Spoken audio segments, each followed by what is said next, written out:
But this is something that Enoch Burke shared, speaking of this ideology, and it relates to the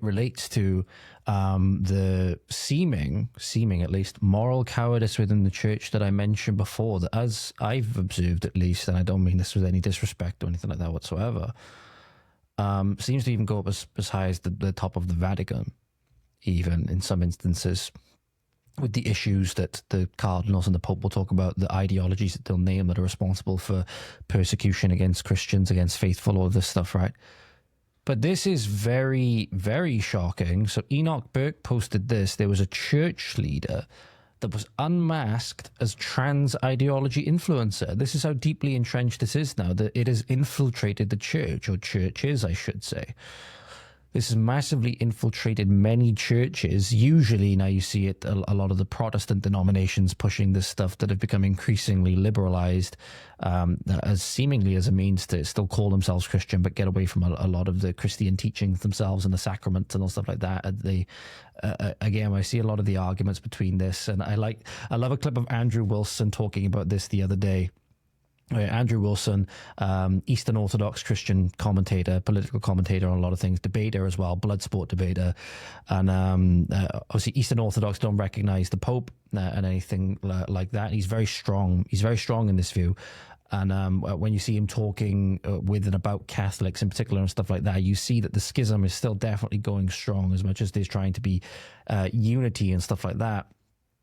But he was saying that, it's the Catholics that need to come into communion with the Orthodox churches, not the other way around. There's obviously a lot of heated debate over this, right, from what was going on back over 1,000 years ago. But the funniest thing is that when you have the Catholics and the Orthodox fighting amongst each other because of the schism, but then, and it says, when I'm attacking a Catholic, it's like the meme of like the Chad face. And then when a Protestant is attacking a Catholic, it's like, you turn against the Protestant. It's like two brothers that are fighting, and then a neighbor tries to get in on the fight, and then the brothers are going to turn against the neighbor, right? To say, mind your own business, this is our fight. So it's usually you see a lot of this really nutty stuff, like the Anglicans in Wales, like I mentioned before, crowning the first female archbishop. What the hell is this about? Openly gay lesbian archbishop. Come on now. Come on. These have been overtaken by Satan long ago, seemingly. It says here, Free Presbyterian elder revealed as national promoter of trans ideology. The chairman of the Transgender Enforcing Education Authority in Northern Ireland is a prominent elder in Ballymoney Free Presbyterian Church. Mervyn Story was appointed to the role in 2024 by DUP Minister for Health Paul Givan, or Givan, however you say it. Story is paid £50,000 plus expenses for a 3-day week. The Education Authority is the institution responsible for delivering Northern Ireland's primary and secondary education services. It provides a wide range of services to schools, including instructions or guidelines on how to implement government policy. The authority has released a 60-page document entitled Guidance for Schools on Supporting Transgender Young People. This document has been formally issued to schools and is the current advice from the Education Authority on transgender issues in schools. The 60-page document includes the following. Schools should provide transgender books and uplift transgender role models. Teachers should ask quote-unquote transgender students what name and pronoun they wish to be referred by. Here, a lot of Catholic commentators and even Catholic priests and stuff like that. It was a really good interview with Michael Knowles and a Catholic priest, Father Dan Rehill, who's also an exorcist in the Diocese of Tennessee. He had an instance of a person who was demonically possessed, and they had to start praying against. Eventually, they had to find out they had to start praying against these spirits of diversity and stuff like that, because person, due to their upbringing and due to a weird familial situation which they have, in which he grew up with a stepdad who favored his daughter over the person whom he was with, i.e. this person's mother at the time, who was a male. And as a result, he felt in order to, and grew up this way, in order to get attention and love from his stepdad, he had to be a girl. And so went through all of the, became transgender, quote unquote, and all of this stuff. And it was a gateway to full demonic possession. Again, I haven't seen any cases of demonic possession personally and stuff like that. I'm just recounting Father Rehill's account of events. But eventually, once they found this out from the guy's mother, had to pray against the spirits of like diversity. When they were doing the rite of exorcism and doing going through the creation, and when he said, or when the Father Rehill said, and God created your genitals as a boy, this is apparently where the demon manifested and went nuts, but this is how then they were able to get it out. So this is deeply, deeply demonic. This whole thing where it's a rejection, it's the ultimate sin of pride, basically, where you can, it's like a rejection of creation from a Christian perspective and how God made you, from Genesis 2, and male and female, he made them, right? Or made he them, So again, this endorsing this stuff where we get to be the authority on what we are called is deeply, deeply anti-biblical, and so therefore you know exactly where it's coming from. And the fact that church is endorsing this is truly, truly disgusting. Teachers and school staff should use the student's preferred name and pronouns, including the they pronoun. This is a really disgusting one, which I see time and time again. Teachers must not tell the parents that they are changing the gender identity without the child's consent. The church, especially in Christianity, the family is sacred, because marriage is a sacrament, right? In the church, marriage is a sacrament, or it's viewed as a sacrament, and the family, not only is it the bedrock unit of society, it's not only the bedrock unit of society and the political unit, it is the union by which children should be, fostered and brought into the world, right? A lot of the problems that we have nowadays due to promiscuity and due to children being brought in out of wedlock and stuff like that, and we have to be ready to admit that. There's nothing controversial with admitting that, right?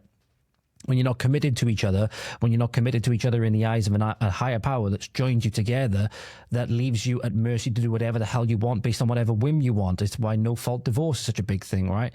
But then when you have the document which the church has signed off in this instance saying that, no, keep this stuff from the parents, that is demonic. This is demonic stuff. Truly, truly disgusting. Schools are encouraged to promote this ethos by setting up a gender and sexual orientation alliance in schools, teaching in a gender-aware way, and using LGBT resources in the classroom, and teaching the RSE curriculum. And you want to know more about the RSE curriculum and how disgusting it is that it says that children are sexual from birth and all of this stuff, go and listen to my conversation with Kimberly Isherwood if you haven't done so already. So this is the video that's attached to that post as well. Tell me if you see anything Christian about this. Tell me if you see anything Christian about this, ladies and gentlemen, because I sure as hell fucking don't. What's assault? It's a fucking demon.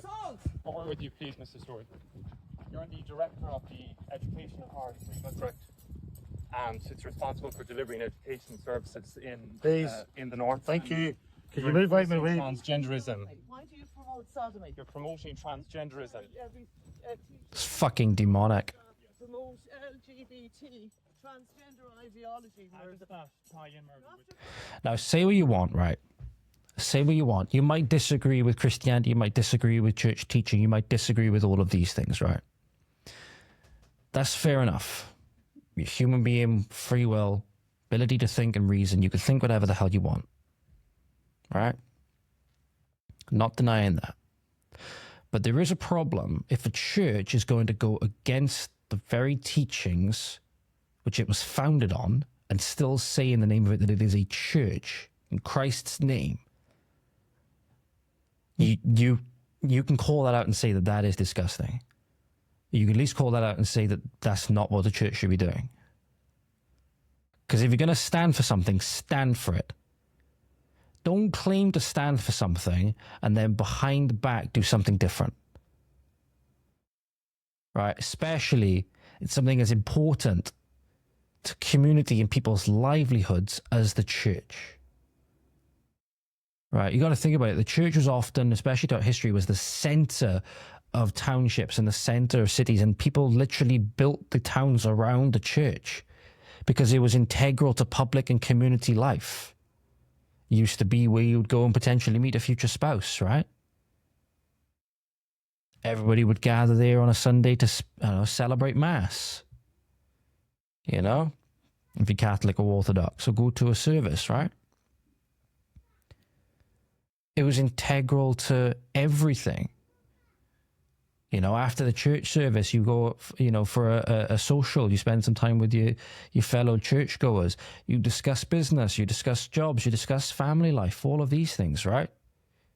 It was integral to the community. And I think about that's what's called a parish. The area the church oversees is the parish. It used to operate in parishes. Society has massively declined since we've gone away from that. Speaking of moral cowardice in the church, I haven't seen anything yet with regards to, especially the Pope, because these are instances, I believe, of Catholics and Catholic relics being disrespected in big ways now from India.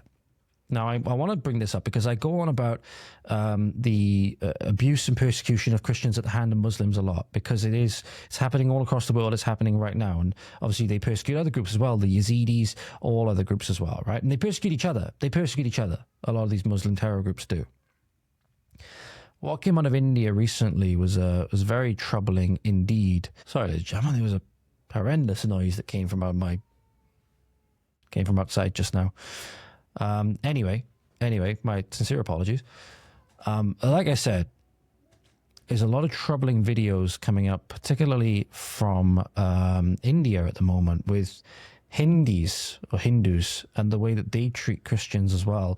We mentioned before that there were 2 Catholic nuns that were brought up on, I believe it was false charges of forced conversion is what they tried to do.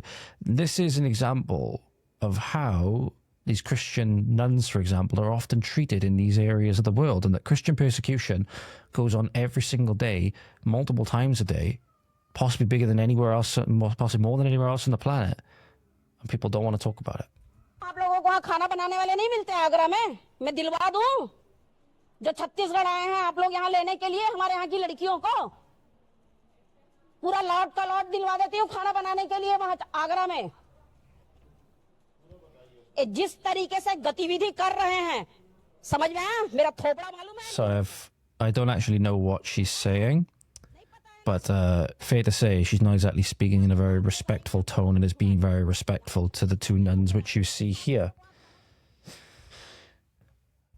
You also have examples in churches in India, as under the leader Modi, Hindi terrorists, this was posted today, destroy a statue of the Blessed Virgin Mary in Chhattisgarh, whatever the hell you say that.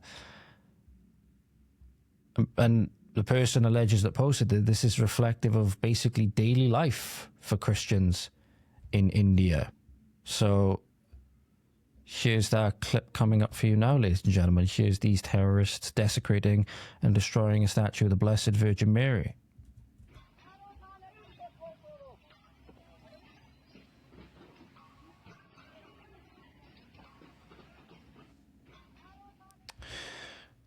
So again, biggest thing to highlight here is I want to make sure that I'm covering everything as best that I can, especially when it comes to persecution of Christians, or especially throughout history. They've been some of the, greatest people in history, some of the most generous, some of the most kind. They set up the first hospitals in the world.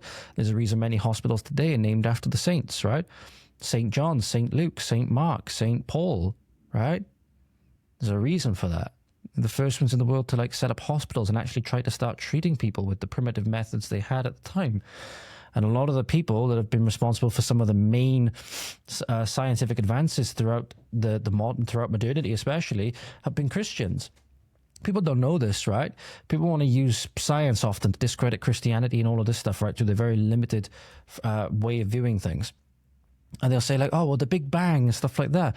And the instant you ask them who came up with the Big Bang, they have no idea. And you want to see the shock on their faces when they learn that it was a Catholic priest that came up with the idea for the Big Bang. Right? It was Catholic priest George Lemaitre that came up with the idea for the Big Bang, that came up with the Big Bang hypothesis. which many atheists now have co-opted to use against Christianity. It's truly, truly disgusting. It's truly, truly disgusting. And here's another example. You have Christian women in India tied to a post and mocked by Hindus on Christmas Day. And in India, I've heard from the person who posted this, apparently ranked as I think it's the 11th most unsafe place for Christians in the world. Apologies for the video again, ladies and gentlemen. It's in a small box on this one on the screen. But this appears to be some kind of humiliation ritual from these Hindus. When we say that, again, persecution of anybody is bad, remember that a lot of these people are not necessarily friends. They're not necessarily friends. Tied to a post on Christmas Day and being mocked in public like this.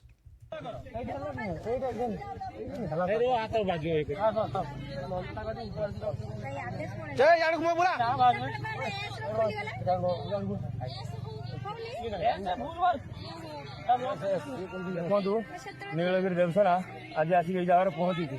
ଏଇମାନେ ସବୁ ଧର୍ମାନ୍ତରୀକରଣ କରୁଛନ୍ତି। ଆମେ ଦିନରେ 24 ଘଣ୍ଟା ଆମ ରକ୍ତକୁ ପାଣି କରିକି ଉପାସ ଭୋକରେ ଆମେ ଆଜି ଧର୍ମକୁ ମାନେ ଲଢ଼େଇ କରିବା ପାଇଁ ଧର୍ମ ପଛରେ ଧାଇଥିବା ବେଳେ ଏମାନେ କୁଚକ୍ରି ଆସିକି ଆମ ସମାଜକୁ। So just remember, all these people, not our friends. Not our friends.